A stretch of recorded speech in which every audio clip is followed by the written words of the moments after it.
Namaste everyone. Welcome to another edition of the Bharatvaarta Weekly. I'm Roshan Karyappa. I have with me your regular guests Abhishek Paul, Prasanna Vishwanathan, and Neerav Kanodra here to discuss the news and perspectives from the week that was. Well, it's been a pretty busy week. We had Yogi Adityanath take oath as the UP Chief Minister. We had the Chinese Foreign Minister Wang Yi's surprise visit to India. The GDP growth forecast has been downgraded, and of course, there's some news and views on that.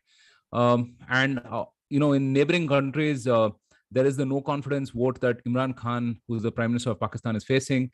Then there is the Sri Lankan economic crisis. And of course, there were a few controversial remarks by the Delhi Chief Minister, Arvind Kejriwal, on the movie Kashmir Files. So plenty to discuss. And as usual, let's get started with the couple of episodes we put out last week. There was one very comprehensive episode on the IPL. Abhishek, it was an awesome conversation.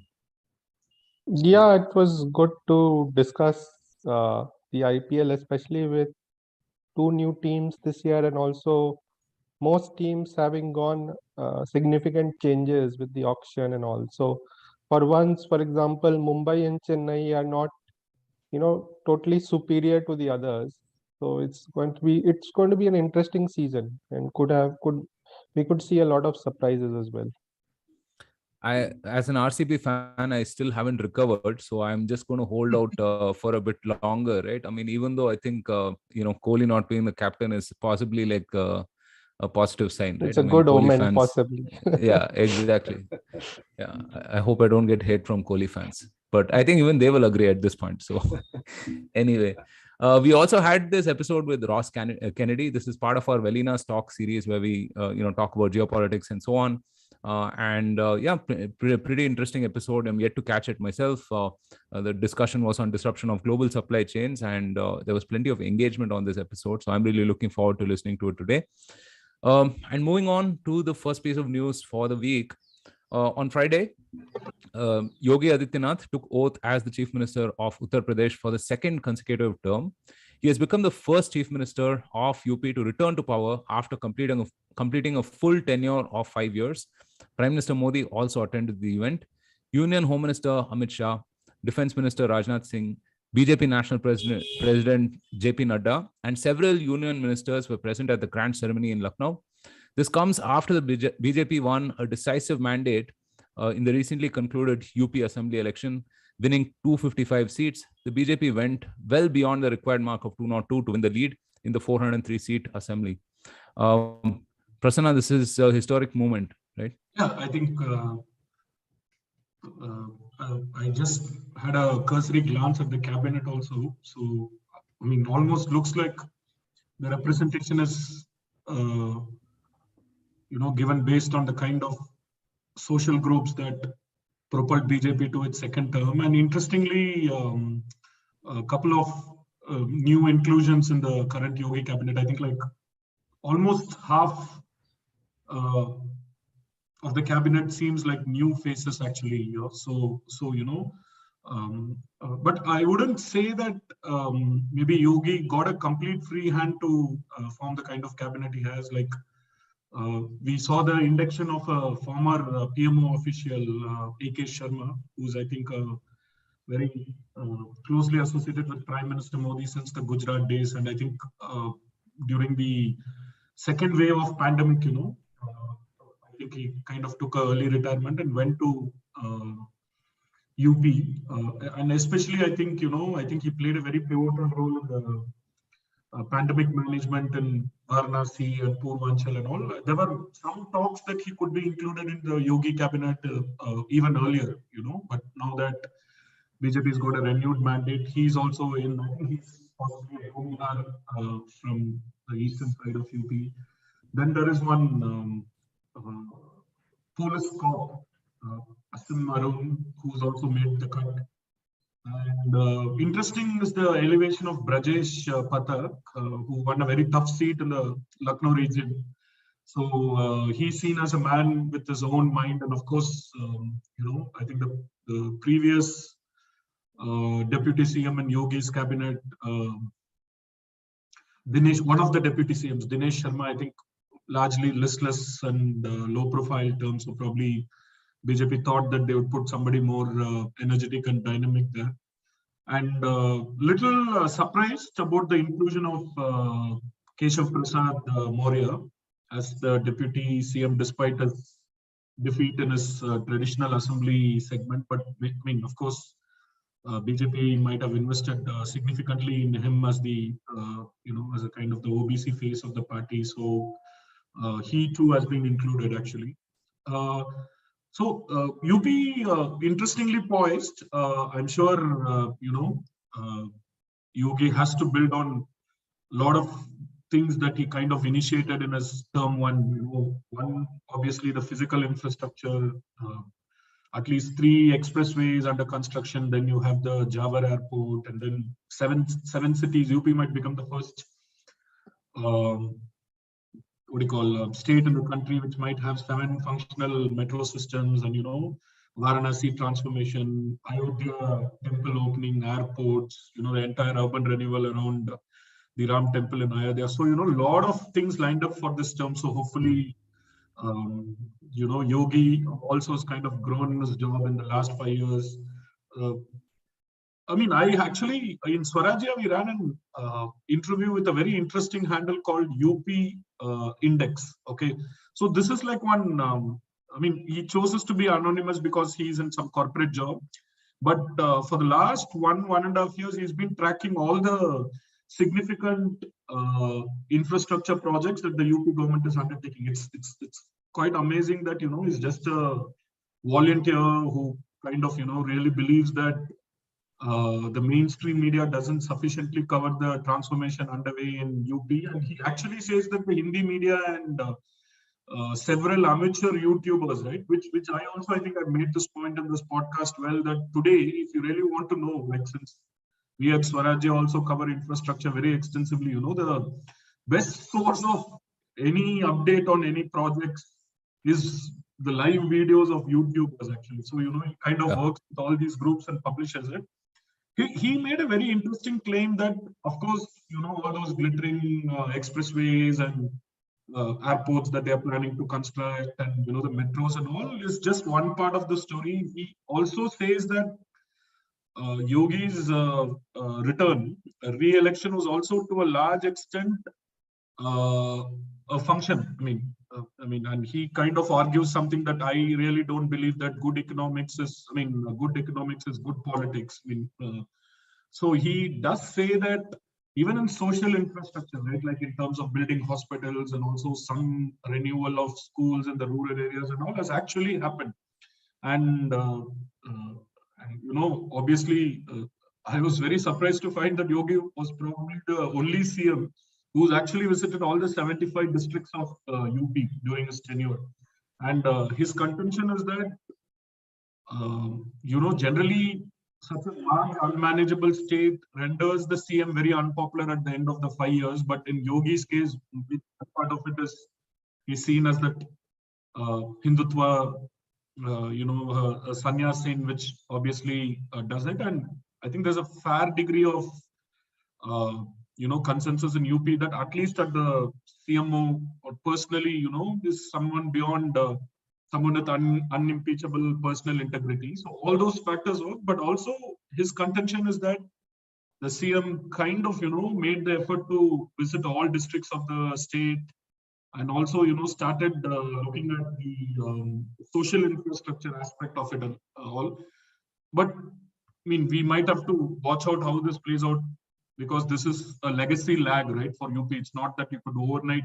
Social infrastructure is not something that's kind of built in one tenure. But it was very good to note, and I have no reason to, disbelieve him, or even though he might be a political, whatever be his political inclinations, right? I think he's kind of tracked it very closely, and in fact, he was telling me that what prompted him to even set up the Twitter handle was a medical college that was set up in his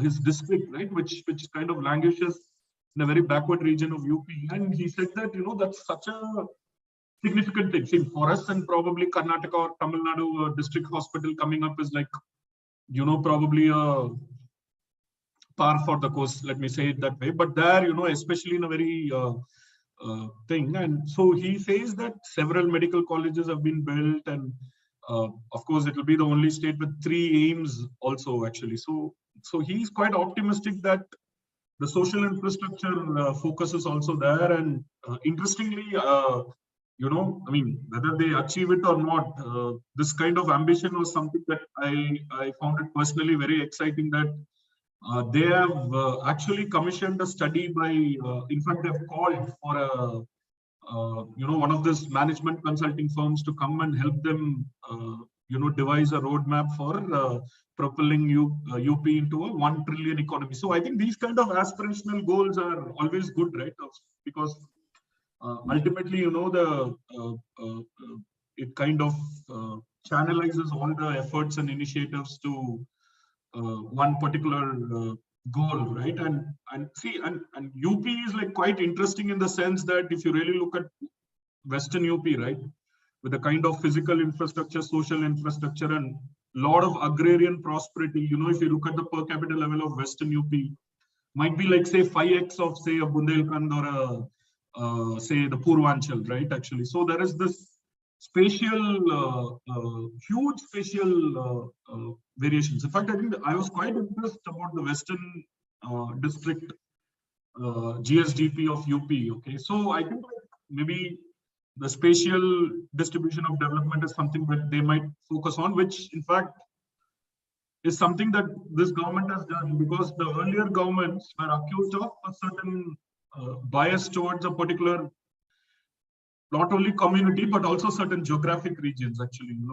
so but his I mean, based on my discussion with him, his contention is that, like, unlike other governments, when Yogi government built infrastructure, it kind of even focused on the regions where we didn't see infra before. Like, say, you had the Purvanchal Expressway, at the same time you have Bundelkhand, and they also launched the Ganga. So, there is, and Western UP anyway enjoys the proximity in infrastructure due to its, enjoys infrastructure growth because of the proximity to NCR, and so many expressways already run through that western part of the region. So interesting. I think state is interestingly poised and very critical as well for BJP for its own third re-election prospects. And last thing that I wanted to say is that unlike the Vajpayee BJP, right, which I don't know, like, they kind of self-destructed themselves in UP to the point that Vajpayee wanted to assert his political authority over the state, right? Like, see, if you really look at the Rainbow Social Coalition that BJP built, this is like a 2.0 version. It was already, in fact, BJP's first CM of UP, Kalyan Singh himself, was a very powerful OBC leader. So it's not like a completely new social engineering that BJP has done. But the way it is built on top of it, with, I think, the political smarts that Modi, Amit Shah bring into the BJP was certainly not there in during the Vajpayee era, right? And Vajpayee almost at one point of time made it a personal mission to undermine and then kind of throw out Kalyan Singh, because Kalyan Singh himself was seen as emerging as a tall leader in the political landscape, and there was also the social fracturing within the BJP. Like, forces who are seen as close to Vajpayee were kind of the dissent to Kalyan Singh. But I think current BJP seems to have somehow able to negotiate these social dynamics much better, and they also realize that UP is the state where they have to kind of pour money and all. It's okay, right? Like, UP growing is good for India as well overall.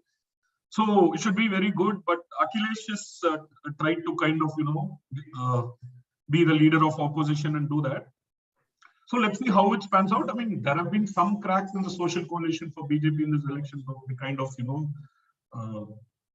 overcome to manage those contradictions and get a very handsome verdict. But should be interesting how it flows. But Yogi being a hands-on CM and Delhi realizing how UP is critical to the electoral fortunes. Unless, like, they kind of really blunder in a big way, where some personal egos come into play, things don't really go as planned. I think that there's a great convergence for UP in terms of political power alignment between the rhetorical double engine sucker actually is firing in case of UPI. I hope that they have the sagacity to, consolidate and strengthen from here. That's my sense, Roshan. Yeah, absolutely. Thanks, Prasanna. Very comprehensive. And definitely check out Swaraja for all of the amazing infrastructure coverage that they've been doing for quite a while actually now. And also, Bharatvaarta put out an episode on UP infrastructure way back. I think it was a couple of years back, maybe the episode 3 or 4. Yeah, and a lot of the aspirations at that time are coming to fruition right now. So do check that out as well. Moving on to some geopolitics. Earlier this week, Chinese Foreign Minister Wang Yi paid a surprise visit to India. He met with National Security Advisor Ajit Doval and External Affairs Minister S. Jaishankar. They hosted him for a luncheon at the Hyderabad House in Delhi. It is to be noted that he came on an unannounced visit to New Delhi for the first time after more than 2 years. Beijing reached out to New Delhi for Mr. Yi to call on Prime Minister Narendra Modi, but South Bloc politely declined as the PM was attending Mr. Yogi Adityanath's swearing ceremony at that time. Sources said the Chinese have invited Mr. Jaishankar to China in his capacity as the special representative. However, the Chinese did not invite India for a meeting on Afghanistan being convened in Beijing. Abhishek, what do you make of this? Yeah, some interesting development on this, especially with the Russia-Ukraine situation also happening. So, a lot of people have a lot of views and interesting analysis of how this meeting went. I think from the Chinese side, they wanted to give the message that it's time to, move into a normality of relations between India and China. So they sort of were emphasizing that the border issues are okay. I mean, they will get resolved over time, but the larger relationship should move forward. And a couple of other things they were sort of stressing was that, China respects India and we are not looking for a unipolar Asia and all that. And also, I think they wanted to get India into ensure that, PM Modi goes for the BRICS summit, etc. Right. So that was the message coming from the Chinese side. But I think Foreign Minister Jaishankar in his remarks after the meeting was quite categorical to say that things are not normal right now, given how the situation is at the border. And till the complete de-escalation, disengagement, etc. happens, we cannot say that things are back to normal. So I think the message from India was quite categorical that for us, what is happening at the border takes precedence over, just saying that everything is hunky-dory right now.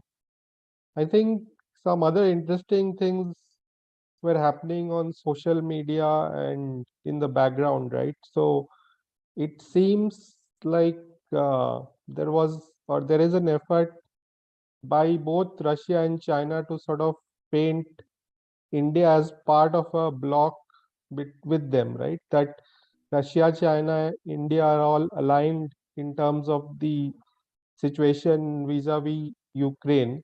And so some of it is also bit of, psyops. Like, for example, an Arnab Goswami clip is being used by the Chinese embassy in France to say, because Arnav was very articulate in explaining what was wrong with the US, right? So they are kind of using that. I think the Russian foreign ministry also did something similar in terms of saying India is aligned with them. I think India was also quite clear to point out that, we have our own reasons and own viewpoint, right, with what is happening in Ukraine. I think one of the best lines was given by Minister Jaishankar when he said that. So he sort of repeated what China has been using on India throughout. That you should have a independent view of the relationship. So he said that to China, right, saying that do not color your relationship with India with what with your relationship with Pakistan, right? And some comments were made about Kashmir in the OIC meeting and so on. So yeah, interesting. I mean, a lot of maneuvering is happening, especially with the Ukraine-Russia thing. But for us, I think it's good to know that our leadership is pretty clear-eyed and sensible in terms of what our priorities are.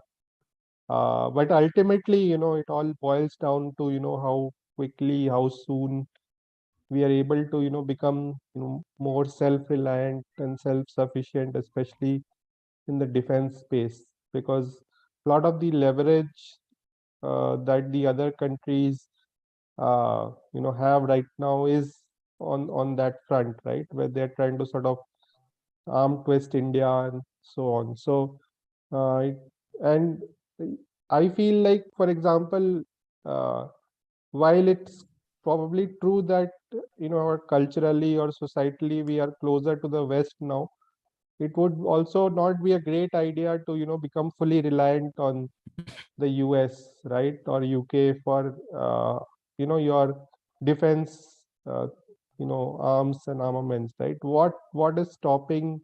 So I was just thinking this randomly yesterday. Imagine a scenario 15 years down the line, and we have, let's say, as some people would want, India has sort of totally decoupled from Russia and gone over to the western side of it, right?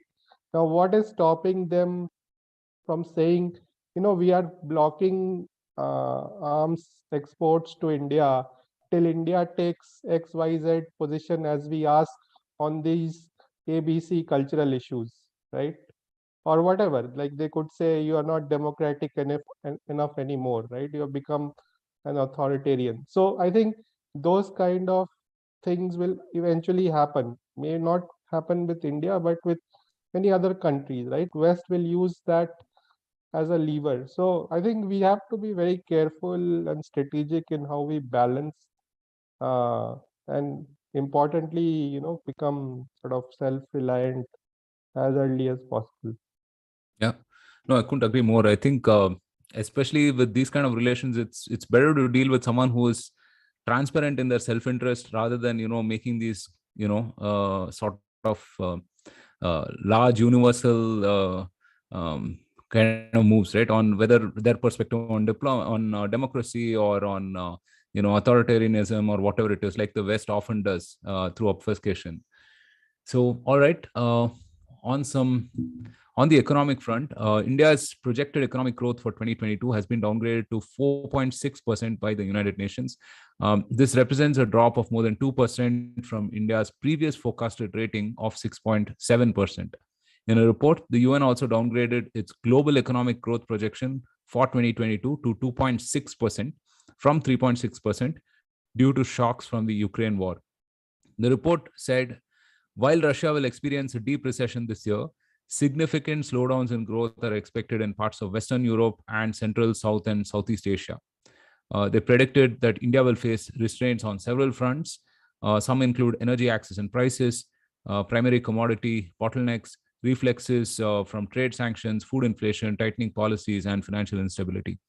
Nirav, anything to really worry from this perspective?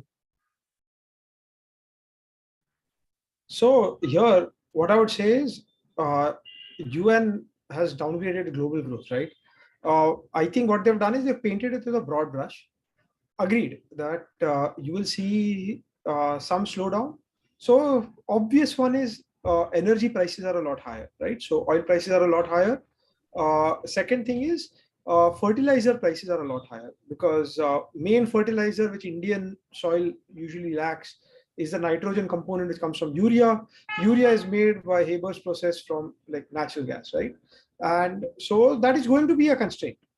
But I would say like a couple of things. One is that Indian economy has been very resilient and it has dealt with other shocks. So yes, there will be a slowdown.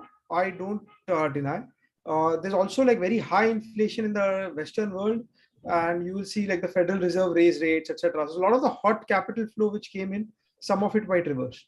But I see a couple of things which are good in India's case. So first is, unlike Europe or like parts of Middle East, etc., India is very self-sufficient in food.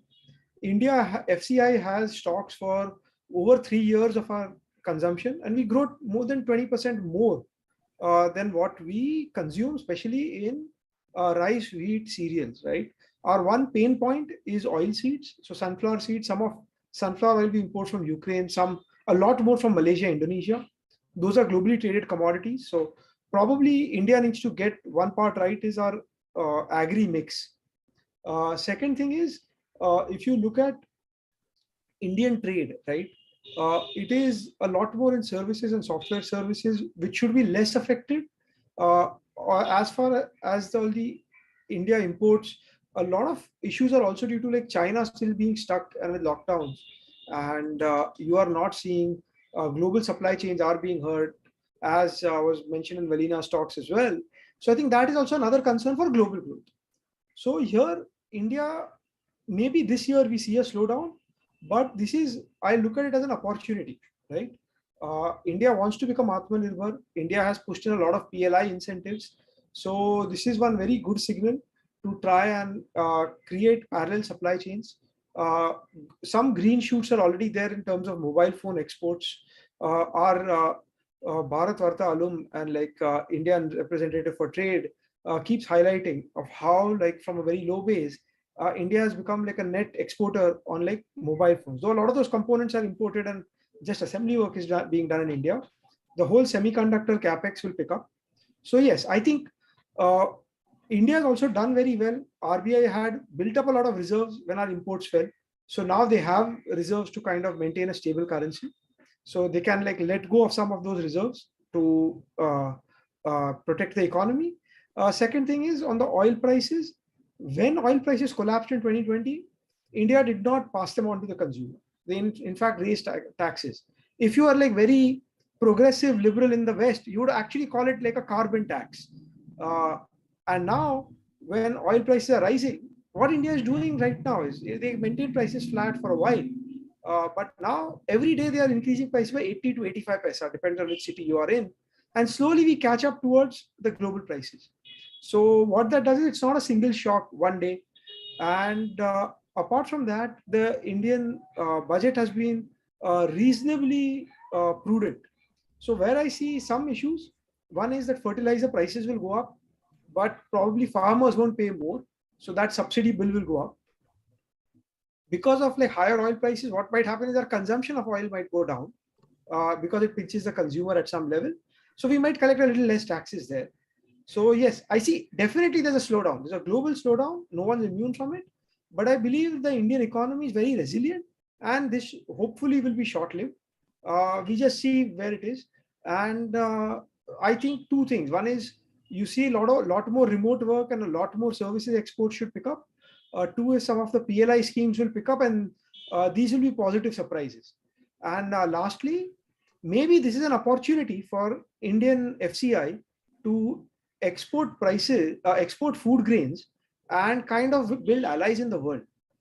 Earlier, India in MSP was higher than global prices, so we never exported rice and wheat. So Ukraine is actually the breadbasket of Europe and Egypt and Middle East. So those places, maybe India can sell its stock of wheat abroad. Actually, the food prices, the farm laws would have liberalized food prices, and this would have been like a bumper opportunity for farmers. So whatever it is, I think this is a good opportunity. So while yes, economy will slow down, I think a lot of other investment banks have reduced their forecast, but not as much as the UN. And I will tell you frankly that UN and IMF forecasts are always like knee-jerk panic at the last moment, and it is like by armchair economists. So I don't give too much weight to them. Direction, yes. So yes, there will be a slowdown, but I think it won't be as bad as it is. Usually, sometimes UN also is all very much at the most extreme positive end as well, right? So they are too volatile themselves. So yeah, that's about it. I don't think there's a need to worry. It's just about being sensible and use this as an opportunity to fill in the gaps that Indian economy has and try and become more Atmanirbhar and from being a net importer to maybe a net exporter. Yeah, yeah. We have similar comments on YouTube as well. So Dheeraj says, at this point, knowing what we know about these ratings, should we even give as much importance to them, right? I think you mentioned the source, right? UN and IMF as such. As you said, I mean, directionally, obviously, it's a no-brainer that yes, we are in a slowdown, but the gravity of the situation, as highlighted by UN, is it really warranted, right? So that is something that people are skeptical about. Moving on to news from our neighboring countries, Pakistan's Prime Minister Imran Khan is likely to face a no trust motion on April 4th. It's tabled against him in the National Assembly. The cricketer turned politician is currently struggling to save his government after two opposition parties moved a no trust vote in the country's parliament, and a revolt began brewing within his own ruling coalition. Both Khan and his ministers are trying to give the impression that everything was fine and he would come out victorious out of the trial. No Pakistani Prime Minister has completed a full 5-year term in office. Wow. Prasanna, I mean, is it trouble for Imran Khan, or do you think that he will probably make it through? I think the numbers seem stacked against him, but I think he's not going to go down without a fight. I think today there's a major mobilization of his supporters, I guess, right, on the streets of Pakistan. So should be interesting. I don't know, like army seems to be, cold to him. So that is also a part of the political calculus. Maybe Abhishek can step in with some insights here. Yeah, I mean, so the current news coming out is that after about 10 years of backing him, no, I mean, when I say backing him, it took a while for the army to get him also to become suitable or popular enough Initially, it to was a kind of anti-army plan. anti-establishment, but later, yeah, they sort of decided to bet on him. But I think obviously the current economic situation is not very good or stable in the country, right? And he's kind of failed to deliver on the promises he made in terms of going after the black money and corruption. So, like, no corruption allegations made against all the other opposition leaders have stuck or got convictions, etc. So, he's sort of not been able to deliver on the promise. Economic growth has slowed down. There is inflation and all that. So, I think looking at the general discontent in the public as well, I guess the army also sensed the mood of the country and decided to, change horses mid-course. So that's the interesting thing. What is not clear is whether any particular opposition party is in a good position to take advantage of this. So very strange kind where, like, yeah. say the Pakistan's People Party, I think essentially draws strength from Sindh, and the Pakistan PMNL is Punjab based, yeah. And I think Imran kind of draws strength little from everywhere, maybe except his part of the world. So I don't know. Yeah, there's no clear challenger in sight as well. I mean, challenger in the sense, like, I mean, it's not coalescing around one particular individual like what Imran enjoyed when he was an anti-establishment, right? How do you guys think this will impact India, if it does at all? So the only worry I feel is, like, so if things go pretty bad in that country, one quick fix for the generals is to do some sort of adventure at the border, right? Yeah. Because that's something that is like a rallying cry to unite the country. And so that is something we'll have to be sort of wary about. Yeah, I think that way I see. I think for large part of its history, it was like the 3 A's, right? They used to call that Allah, America, and Army. That was the constant drive. I think now probably America is not there completely, maybe, or replaced by China. So I think, like, irrespective of the political leadership, right? I think these three factors, right, like the religion, probably China is the new patron. I mean, it does have the kind of, maybe it's almost like the kind of influence that the US could enjoy. And Army being the permanent establishment. I think like what Abhishek says, maybe changes at the margin, but I think from their overall geopolitical orientation and their entire reasons for existence, and how the country has,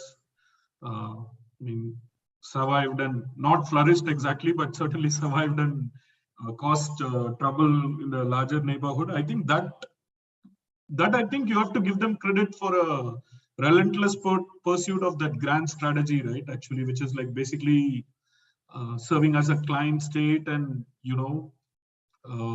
like whenever there is such massive domestic chaos, I think one way is typically indulging in adventurism against India. And unfortunately, I think from an economic perspective also, no, I don't think so that country particularly has any strong anchors, right? Abhishek, I don't not watch their economy particularly well. I think like some marginal improvement in the textile exports happened this year, but I don't think so. They are like Bangladesh. Yeah, so in that the space. relative decline of Pakistan vis-a-vis India and Bangladesh is quite staggering, right? Staggering, right? Yeah, I mean, in fact, When you compare from the early 70s, 90s. 80s especially, right? Actually, in fact, I think it was the first, you could argue that even Sri Lanka, like when probably Jayawardene took over, I mean, was when it kind of followed what you call the modern consensus in economics, some bit of, I mean, what the critics call the neoliberal or whatever the policy. But Pakistan was actually a little unabashedly capitalist even in the 60s and 70s. In fact, like there was some attempts at industrialization and all. They inherited decent irrigation network that came via what the British did in their part of the Punjab and all that. So there were some levers going on in 60s and 70s relative to India. I kind of agree, but I think after that there's been a staggering decline actually. I Right? guess they never made a good transition into the services space. Correct. And I guess all that talent quickly moves into the Middle East when whoever are like the educated class and all that. Which is essentially the Punjabi elite, right? Like, I mean, Yes, probably the descendants of the armies and the other businessmen. Almost all of them leave the country. And I think that Zia's Islamization project in the 80s also probably had a lag effect with impact in the 90s and 2000s. There was some promising moments when probably Nawaz Sharif spoke the right language. I mean, largely because he himself comes with a business conglomerate background and all that. But otherwise, I've not really seen any serious economic. Maybe Nirav tracks Asian economies more closely. They don't really feature in any significant, mind space, right, in the economic. No, so the true, I think what has happened is that they sometimes it's a curse of having a very good agricultural thing that most of agriculture is like rent seeking. So you have the elites who are bothered about that. So they don't don't want industrialization or don't want other services to pick up. And so that has been their problem. So their basic industries have been like labor intensive textiles because of the FTAs with the US, etc. and agriculture. And because of you saw what happened with the Sri Lankan employee who was killed for blasphemy. What has happened is because of too much of religious sentiments and like violence based on that, it actually discourages long-term capex. No one wants to take too much risk and invest for the long term. You're not sure if it will be ransacked. Agriculture is typically like a 4-month cycle. So you're still okay and you just own the land. So I think that's what they've not transitioned to. And they have their own challenges. Other one is, I think, a lot of focus was on Belt and Road and what China. So there was an expectation that China would be doing massive capex and all, but probably one that generally doesn't turn out to be great for the countries receiving it because the terms are pretty difficult. And second, I don't think that also happened to the extent people were thinking it will happen. See, actually, I think like last point of this is that, I mean, from a very amateurish economic watcher perspective, that hard infrastructure alone, even if you assume that some of these Chinese investments will result, I'm sure will result in some decent physical infrastructure being built in Pakistan. But unless they have the necessary, what you call the depth of human capital or the necessary enablement, right, for flourishing of the social capital, I don't think so. There's building like hard infrastructure. I mean, of course, it's not really happened the way that the leaders of both the countries sold to the Pakistanis, not at that rapid scale or something like that. But I think like hard infrastructure alone is just insufficient, I would say, right? For agreed. We'll talk more about it when we move to Sri Lanka, but agreed that having world-class hardware but no software to run it is also like an issue. Yeah. And human capital also, right? I mean, as Prasna was saying, I think, consistently for years and decades, if the cream of your society is gone, right, is not in the country, then obviously it takes it does impact the country, right? Well, moving on. Sri Lanka is in the midst of the worst economic crisis it has seen in decades. The pandemic took away one of Sri Lanka's most important forms of revenue, tourism. The island's foreign reserves have also hit rock bottom, with commercial banks unable to secure dollars to finance imports of food, fuel, and medicines. The country has a sovereign debt of about $51 billion. Due to repeated borrowing cycles since 2007, they have racked up humongous amounts of debt with parties such as China, Japan, India, World Bank, and many others. The shortages pushed food prices up 25% last month. Wow. With overall inflation at 17.5%. Oh my God. The fifth consecutive monthly record high. Sri Lanka is also facing 5-hour rolling electricity blackouts as thermal generators have run out of fuel. Wow. I mean, this is, talk about a crisis, Nirav. Yes, absolutely. Absolutely. So you look at like Sri Lanka, right? About 10 years ago, when the LTT, or 12 years ago, when LTT was finished, you thought Sri Lanka was the next superpower, next economic superpower. A lot of people said that it has a strategic location in the Indian Ocean, and they wanted to make Singapore, like Sri Lanka, like the next Singapore. And this is where you got the Rajapaksa brothers coming in. And so there are a few things which went in, right? So they came into power, they were brutal against the LTTE, they got peace back. And now you thought, okay, it has the whole roadmap built for fast economic development. And so a lot of times, the road to hell is paved with good intentions. So like a few things all went wrong together. So one is you got access to cheap foreign capital. And whenever you get a lot of easy debt, you maybe consume way more beyond your means. So I think that is one thing which has happened in the case of Sri Lanka. A lot of it was also with China trying to get Sri Lanka in its own, in its own umbrella. They gave a lot of these cheap loans under BRI with all caveats attached. So there, now you saw like the Rajapaksa brothers led by Mahinda, they said, oh, let's build a world-class port in the city of Hambantota, where they are from, instead of like adding capacity to the existing Colombo port. So this was like a few white elephant infrastructure projects which they built in, where while you're getting financing quite cheap, you build a lot of hardware, maybe the wrong location, and where you do not have the existing human capital, or what I would call the software.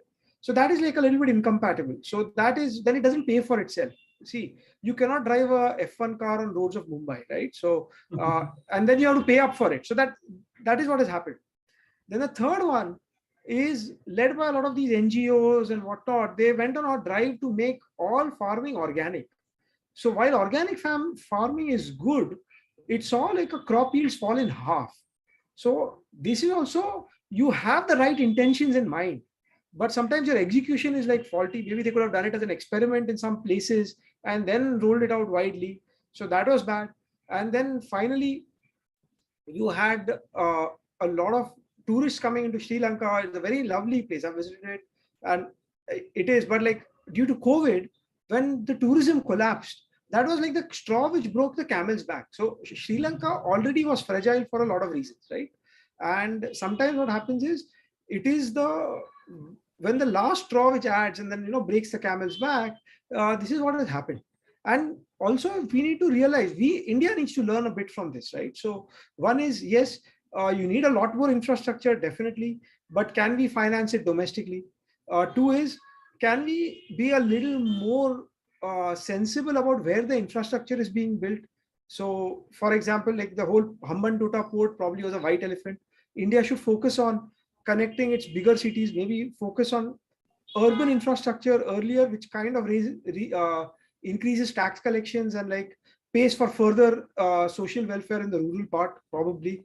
Or like, so you need to be focused, like where is the biggest marginal impact of what you borrow. Then lastly, like India was smart about not being part of Belt and Road Initiative, because what has happened there is you take a lot of loans, but then it doesn't generate local employment. A lot of the workers were Chinese, the contractors were Chinese, so the money comes in as debt and then becomes equity for someone other Chinese companies. So money flows back out, and you are left holding the bag in case. So if everything goes fine, your economic growth grows a lot, etc. That's a win-win situation.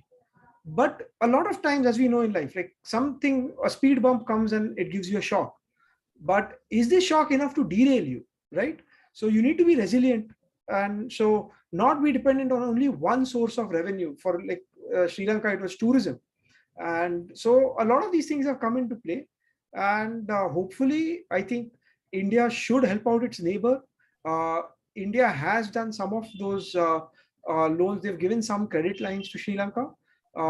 India needs friendly neighbors in its backyard, and we need to like look at this again. Let's see how can India help and also get Sri Lanka back as an Indian ally, because it has a strategic location for India. And there is learning for us as well, where like a lot of state CMs, etc., are being very profligate and like promising a lot of freebies, right? Sri Lanka did the same, and you got growth in the short run, but you have to pay it back at some point, right? So you got to be sensible about how you spend your money. And this is a learning for most emerging markets.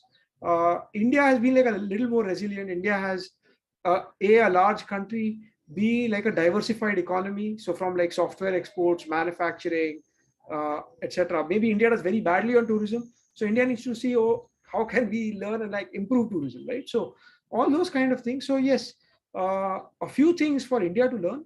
And also like it is a kind of template what we should not follow, or be prepared for shocks as and when they come, so that we don't get derailed the same way Sri Lanka has. Yeah. What do you see the way out? Yeah, I don't kind of wanting to sound like very triumphalist, but if you really look at, like I've seen this tendency among like, people who feel good about, don't feel good about India's own growth and economic trajectory, often resorting to, in an attempt to shame us by like comparing us with, say, Sri Lanka or Bangladesh. I hope that it's people temper down on these kind of commentaries and all that stuff. Okay, only one. I think Neerav perfectly summarized it, except for one slight disagreement. Of course, that organic farming, right? It was actually not NGO-ish like what it happens in India. It was actually by the Buddhist clergy. Like people kind of underestimate the clout and the enormous influence wielded by the Buddhist clergy. And like whenever people say, there is like this subliminal mental association of like the Buddhism with peace and harmony. And whenever somebody tells me, I kind of tell them that you need to look at Sri Lanka. And of course Burma being the other example. So what we hear is not what we actually what we really see. So it was actually some Buddhist groups that went some very weird conspiracy theories linking it to health outcomes and all that.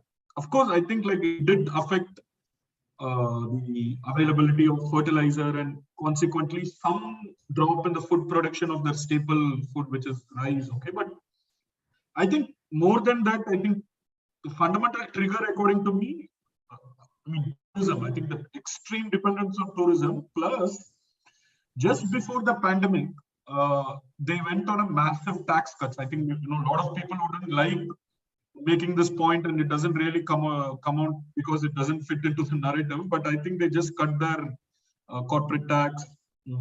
I don't think they have that as what do you call it, equivalent the GST. Yes. equivalent. Everything was cut. I mean, which was a part of Rajpakse's electoral campaign promise, in the sense that with the hope that, they kind of diversify, attract more investment, some industrialization, because I think probably the Rajpakse also realized that this debt-fueled spending is not going to be sustainable without some diversification in the economy and all that. So this happened, and then you had this double whammy. So basically, the pandemic. And I think I think one other thing that happened is that the predominant section of tourists, right, who are coming to Sri Lanka, a lot of them tend to be from Russia and Ukraine. Okay, and like when these two countries go for and I think that was providing them some flow of dollars, foreign inflow to keep some parts of the tourist economy going. Even this Russia-Ukraine war further dried up the tourist flow, actually. So, it's like thing.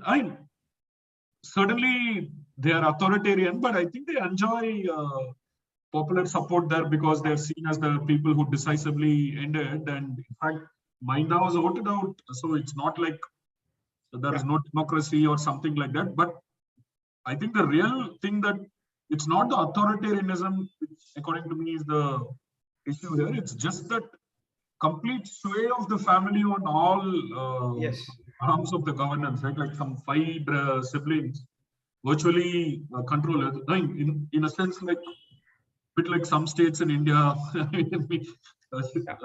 Tamil Nadu, where we have like 6 members from the same family, or I think somebody told me that 18 members of Akhilesh's family are in power.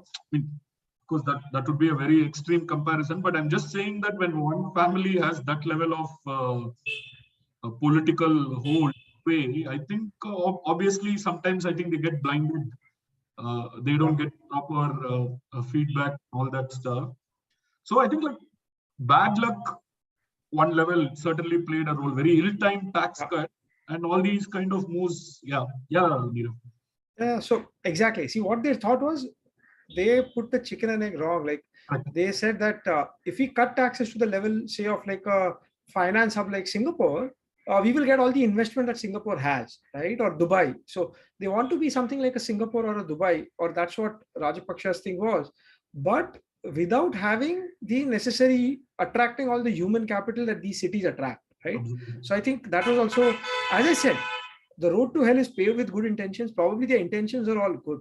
And you mentioned, see, it is a democracy where you had Rajapaksa, then he lost election, Sirisena came in, then Sirisena lost election, Rajapaksa came back. So not trying to say that, like blaming it on any one sort of person. So see, the way out in all of these things has always been that you kind of, so they've already done that, you devalue your currency first, helps exports a bit. You try and like attract investments from countries where you believe which generates local employment, not where like a factory set up and Chinese workers come and set up. Second thing is, the tourists were like Russia, Ukraine and Chinese, and China is all shut because of Omicron, and they're not allowing people to come back without quarantine or leave easily. So what you need is probably their tourism board needs to attract a lot more other people. See, so maybe get that. And Nassim Taleb has a checklist of like 5 things which causes like a country to be fragile. So one is too much power concentrated in like a few people. So nobody tells them that, oh, you're doing a wrong policy, right? So that is one. So Sri Lanka had that. 2 is being a one-trick pony, that all your income is only from one source and it's not diversified. So shock to one economy or one sector wipes you out. So that was again true with Sri Lanka. 3 is very high debt, right? That is also true with Sri Lanka. Then number 4 is how many times have they had like transitions in power, etc., which is okay. So Sri Lanka has fared reasonably okay on that. Last 30, 25 years at least, I think generally it's been. So that has been okay. And then like the 5th one is that you're over reliant on say some key critical imports, right? So here obviously a lot of these Southeast Asian nations are reliant on imports for energy, or you have like somebody has hold over you, right? Or say China, because of its debt, had a hold over their policy. They're not like a very big rice is cultivated. So that's not. So what happened is a shock. not food, but oil. And then the second thing is food became a shock where even from the Buddhist clergy, your intentions are probably right, but you don't know the effect. If you look at the scientific effect, that how much fertilizers help in increasing crop yields, you have to have a balance, right? Maybe there has to be some sort of a balance. They And became a food importer very quickly. yes, very quickly, Yeah. very quickly. So I think these, like, look at this checklist. So here you have to try and see how can this be strengthened. And I don't think that you need somebody from the IMF telling Sri Lanka what to do. Probably Sri Lanka needs to learn from itself that what went wrong, have an honest assessment, and try and reach out to allies. Like you think of, like, say, countries like Japan or South Korea, and have like a wider set of people who come and invest in Sri Lanka, right? Second thing is, Sri Lanka is very sparsely populated, so it's not like other South Asian nations. It has only population of 20 million, so it cannot be like a manufacturing super hub, right? So those things as well, that you put in a lot of big ports doesn't mean that trade is going to pick up. Maybe it will be a transshipment hub, not like a manufacturing hub which ships out everything into the rest of the world. So I think that also Chinese investments and Chinese banks will hurt because of this as well. They've expected that everywhere build and they will come, because China had a lot of their human capital or the manufacturing expertise. If we built bigger ports, more trade would happen. This hasn't happened in case of Sri Lanka. So I think they have to have an assessment themselves, rather than anyone advising them that what went wrong, what can be done better.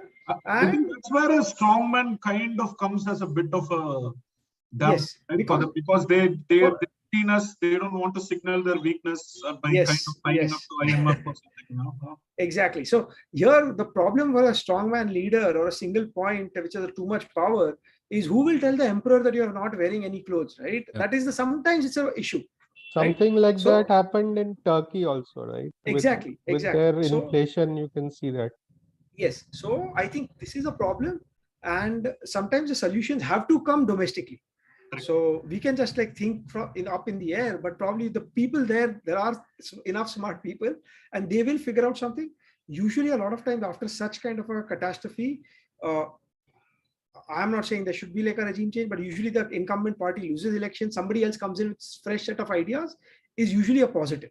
So yeah, that's all what I can say. Actually speaking, UNP generally, like say from, if you really look at Sri Lanka's economic transformation, right, it's generally credited to the pro-US tilt that Jayawardene executed, and also, you know, they shifted from, I mean, socialism used to be very strong there also, right? Like it was in the 80s, they embraced a bit of free market and, you know, this kind of a model.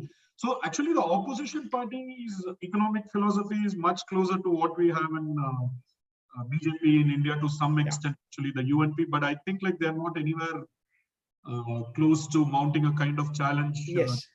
But I agree with you that I'm sure there will be some necessary course corrections, and you know, already we see some spillover effect on refugees from the Tamil refugees are kind of coming to parts of Tamil Nadu. You know, there is this historic issue and all that stuff. So it should be interesting how it you know, unfolds there actually. I know a lot has been said, but just a quick question, right? I mean, oftentimes an economic crisis, which is so severe, like devolves into a social crisis as well, right? I mean, do you see any of that like happening in terms of strife and, you know, sort of a civil war sort of situation? Not yet. I think probably there is, obviously there's a division, social division in Sri Lanka between, the first one is between like the Tamil speakers and the Sinhala speakers. There's also between like the Buddhists versus the Christians and the Muslims. A lot of the old Christians elites are, some of them are the mixed race ones with like ancestry either from Portugal or like from the British, etc., right? And the Dutch as well. So I think that is there. They have a little bit of that. A lot of the Christian Sri Lankans, a lot of them have like migrated abroad. A lot of Tamil Sri Lankans who have migrated abroad, they're sending money back. So they're doing a little bit better. See, this can create all these kind of social issues. While this crisis is very bad, it is hopefully not that bad that it leads to a huge crisis. Thankfully, like the population is small, and you will see some other countries try and like help them out. Maybe, or maybe I'm thinking from like my own perspective, but Sri Lanka under Rajapaksas had drifted towards China's orbit, right? So maybe this is an opportunity. India says, you know what, maybe I try and help them out a bit, right? So hopefully it creates a less social issues. Correct. All these smaller nations, unfortunately, it works for them, you have to concede that, but their entire geopolitical strategy is like pitting one, power against the another, like even Nepal, completely in their interest. Like say, if India doesn't deliver on something that they want, the Nepali they'll get it from China. Warm up to China. I think like Sri Lanka also plays that. Rajpaksa, I think, was little more overt in the identification with China, but when I think like they kind of think that Mahinda's defeat. Of course, they came back through the brother, but I think there is a significant feeling within the Rajpaksa family that India played a very decisive role in their 2016 defeat. Actually, in fact, I think they still won a lot of votes in the Sinhalese-dominated parts of India, but in the Tamil provinces and even in the Muslim provinces is where they kind of suffered huge setback, and the opposition unity also helped, and they thought that was a regime change orchestrated by elements of law and all that, and I think they have held it against India for long, but I think recently there has been some improvement in the sentiment, and before he assumed power, I think like they are not like so overt in their pro-Chinese overtures like what it used to be earlier. Let's see, but small, they are entitled to their own geopolitical maneuvers. We have to deal with it as they do it, actually. So I agree. And they have to deal with it. What is best for Sri Lankans, right? So absolutely, I think that's what it is. It has, because of its geography, probably it can afford to like get a little more help, maybe from the Middle East as well. So who knows? Yeah. All right. Let's hope things recover soon enough there. Moving on, finally, the Delhi Chief Minister Arvind Kejriwal has once again come under fire for his comments, this time on the recent hit movie, The Kashmir Files. During his recent speech in the Delhi Assembly, Mr. Kejriwal opposed the movie being ad tax-free in the state. He stated that the filmmakers should upload the movie on YouTube so it is available for free for all to view. He also accused BJP of, to quote, sticking posters of the film, saying that some people are earning in crores in the name of Kashmiri Pandits. Mr. Agnihotri was asked to comment on Mr. Kejriwal's statement, and he jokingly replied, many people even want God to come to earth. Abhishek, so Kejriwal is known for his views on movies and stuff, right? It's a bit odd to find him saying that, politicians should stay away from movies, right? So I remember the joke when he had initially become CM that he would often go and give movie reviews, right? And almost every week, I remember, right? Yeah. So now maybe with and COVID, not the best movies either, right? I mean, he has unique taste. Let's put it. He now wants to see it on YouTube. So I think this was bound to happen. Given like if I have to give him a benefit of doubt, all I'll say is like, given that the BJP has heavily backed the movie, it is almost like natural that opposition parties reflexively will oppose it, right? I think that's how politics works here. And I mean, the reaction to the movie also, especially for those who are sort of more into partisan politics, is also on those partisan lines, right? So he's just playing to his own gallery with comments like, put the movie on YouTube, etc. I think, this is the same as what, normal social media detractors of the current government or, opponents do. So, it's just a pretty simple comment.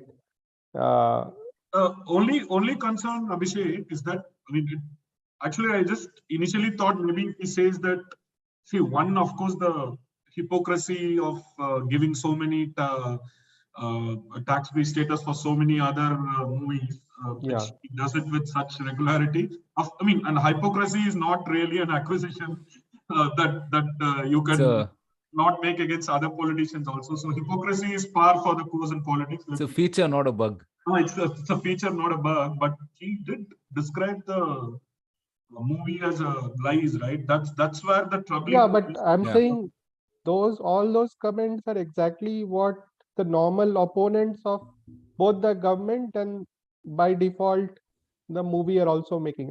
What I'm saying is his comments were not extraordinary. He's just following the template which the opponents have been, No, giving out but in this various But forums. it does it in a subtle way, right? So I mean, he wouldn't have said this closer to an election. Let's put it that way, right? Correct, I correct. mean, So he's smart that way, right? He knows exactly that, 2 years later, uh, the many folks will forget it, and they'll again be swayed by his promise of freebie. So he knows when to play which side of the divide, right? So I think I read somewhere that he's just a more smarter. I think it's in Swarajya, right? That correct. he's a smarter Rahul Gandhi. I think that comment is probably totally apt here, right? No, but my thing is that I also used to think that I mean, political cleverness, beyond a point of time, like if we see, there is this, let's be very honest that ideologically aligned voters are probably like a very, very small subset, like say, I mean, committed ideological voters and all. But there is a significant middle ground, right? That significant middle ground, I think a movie like a Kashmir Files, I think what it has done is that, I mean, I'm just going by my own understanding of how this movie is kind of played out, is that a lot of significant like years of narrative, counter narratives through books, through columns and articles. I think the power that one movie can bring in, right, actually, I mean, is like quite phenomenal, right, actually. So I don't know whether I mean, whatever cleverness that we grant to him, if Kejriwal is like serious about a larger political ambition which appeals to say the middle grounders. I mean, you could hope that people's memory is short, but I think this is like, according to me, what was the need for him, right? Like, I mean, especially that some of the states that he's trying to expand up into, let's say, Himachal or Uttarakhand. I'm sure these kind of remarks. I mean, of course, the people don't essentially vote on religious identity, but let's put it that the level of Hindu consciousness in the states is far greater than some of the other states, right? Actually, so given all this, I'm not too sure whether it was even a clever thing to say. And I think like these kind of statements, right? Like, I mean, there was this photo of him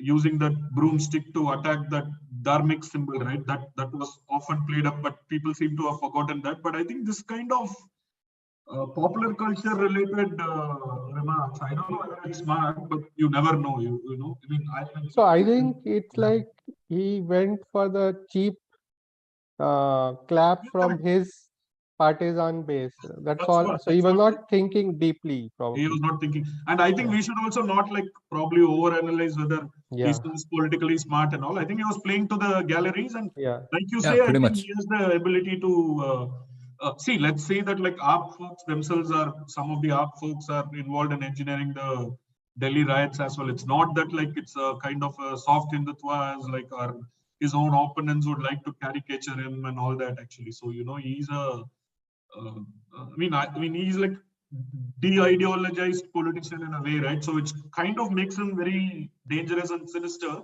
But I don't think so. He had some very grand strategy in saying this. This is casual, Yeah. No, it's a casual remark. I think casual no Hinduphobia. loss, pretty Yeah, much, and get a few laughs from the galleries, as you mentioned. I think that's the danger. I think this casual Hinduphobia, uh, maybe not in the states that are going to the election, but overall, I would think that there is a significant audience in India who lap up these kind of casual Hindu aid that is kind of, when you are undermining carnage. And anyway, what is a one-sided portrayal? You can't show anything. Uh, I mean, it has to be a realistic account of what turned out, right? So, I mean, there is no two sides to the movie in that sense, I'm saying. So, Yeah. No, and we discussed the movie on the last weekly as well, that it doesn't have two sides. I mean, it just shows what really kind of happened, right? So all right, that's a wrap from us here on the Bharatvaarta Weekly. Thank you so much again for joining us from Anirudh, Abhishek, Anirudh, Prasanna, and Nirav and myself. Thank you again for joining us, and see you guys next week. Thank you. Thank you.